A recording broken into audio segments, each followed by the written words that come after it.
This is a podcast from Rover. Garner.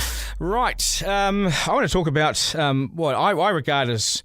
I think she's a special woman, this woman, and I think she's done an amazing job. This is Lyndy McIntyre. And everybody knows what the living wage is these days. Well, you should do. It's largely part because of her. It's defined as the income necessary to provide workers and their families with the basic necessities of life. It's made a huge difference, and sits above the minimum wage. Lyndy was the head organiser for the movement, and her book, Power to Win, details the history of the movement in New Zealand. And she is with us now. Lyndy, nice to see you. G'day. Good morning. Good morning, kia ora. Hey, lovely to see you, Duncan. Yeah, you too. Haven't seen it's been a few years. Hey, you've done well. No. You've done really well with this. I reckon it's taken off and it's taken grip. And even this place here at MediaWorks, we don't pay anyone below that living wage because we believed in it in the end. Done. Yeah.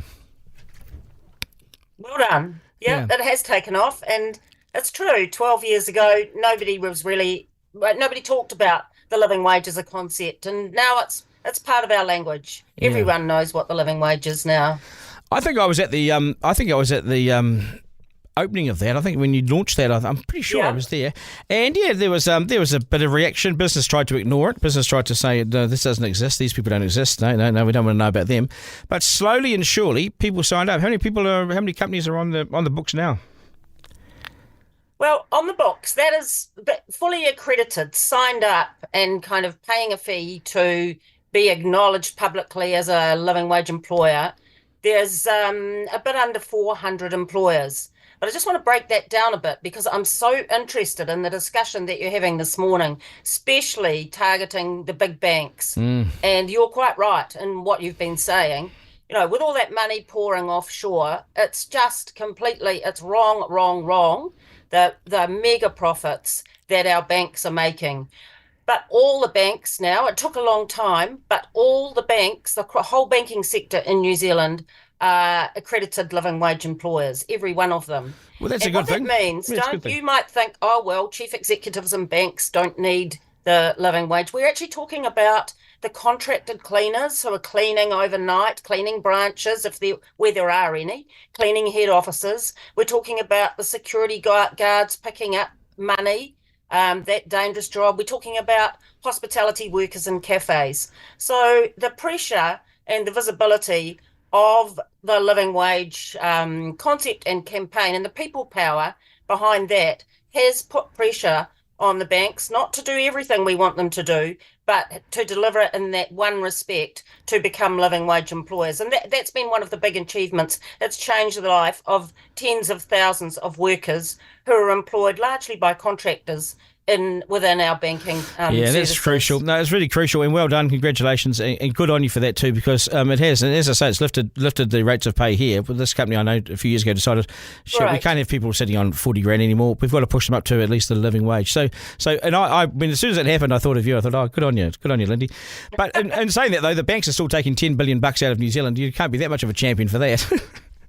I don't think you're not hearing me being a champion for the banks. I'm being a champion for any employer who does the right thing and lifts the staff of their lowest paid. And I've been so interested in the conversation that you've had this morning.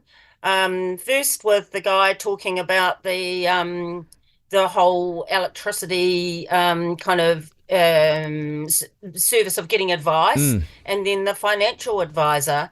And the roles that these people are playing are so important. But we're talking about, say, for example, a night cleaner on the minimum wage who, if their car breaks down and there's no public transport as an option in the middle of the night to get into Wellington City from the outer suburbs to go and clean Parliament or the High Court or government offices or, corporations, the options for people on the margins, the options for our lowest paid workers are so few. And it really is a choice between, shall I fill up the car, which I need to get to my job, otherwise I'm going to lose my job, or can I put food on the table? The options are actually that stark for the lowest paid in our society. And you asked a question earlier, what kind of New Zealand do we want to be in? Well, we don't want to be in that kind of New Zealand where people work hard for more than 40 hours a week or want more hours and are still living in poverty. So that's not the kind of New Zealand I want. This grandmother, I mean, I looked at this morning. She's got two walkers living with her. So she's got the boy and the girl living with her, grandkids. And so they have dinner, and then they don't turn on the heat pump. They don't watch TV because the cost of that, Lyndy, and they go straight to bed. And in the morning, he's chattering. His teeth are chattering because it's so damn cold. They haven't turned the heating on. I don't want to live in that country. We have to somehow get that right. Whether the income level increases I think she's a sickness beneficiary. If you're on a benefit, you've fallen way behind during this COVID period. You have not survived.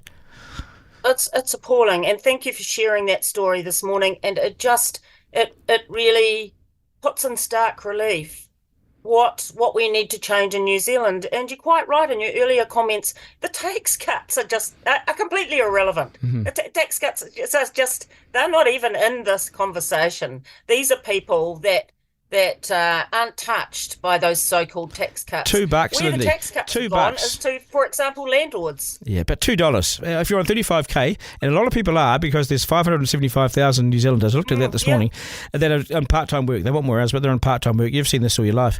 And so they're on 30 grand, right? And so they get $2 a week. What on earth are you going to do with that? Eh? Well, it's meaningless, and actually so is the recent so-called rise in the minimum wage. 45 cents an hour. Far less, 2%, far less than MB recommended. MB. It's and far, way less. When you were talking earlier, Duncan, about how average wages are moving, those on the very minimum, that's 80,000 on the minimum wage, and actually another, I think, 360 who are less than the living wage.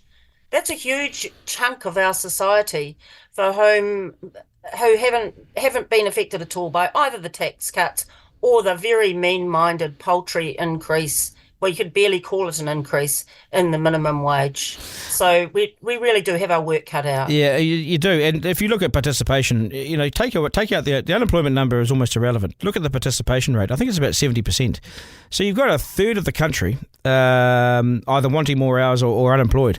That's massive, Lyndy. And that's the real issue right there. It's not productive. That's not giving them better lives. The jobs aren't there, and certainly the pay rates aren't. That's absolutely right, and we need to increase employment, but all workers need to have got a basic right to lead decent lives and to be able to participate in society. So we can't have people working so many hours that they haven't got time to be with it. Their family can't go to parent-teacher meetings, or you can't participate in the cultural requirements of their communities. So we need a rate, and that's the living wage. It's not a wage of luxury, but it's a wage that enables people to lead decent lives and be part of their society. And you've put up with pressure. That's what this book is about, How to Win. It's about getting together and making sure that everybody has that sort of a wage, not luxury wage, but actually enough to have a decent life. Lyndy, good stuff. Well done. Congratulations on your work. I've always admired what you've done, and you continue to. So good on you, mate.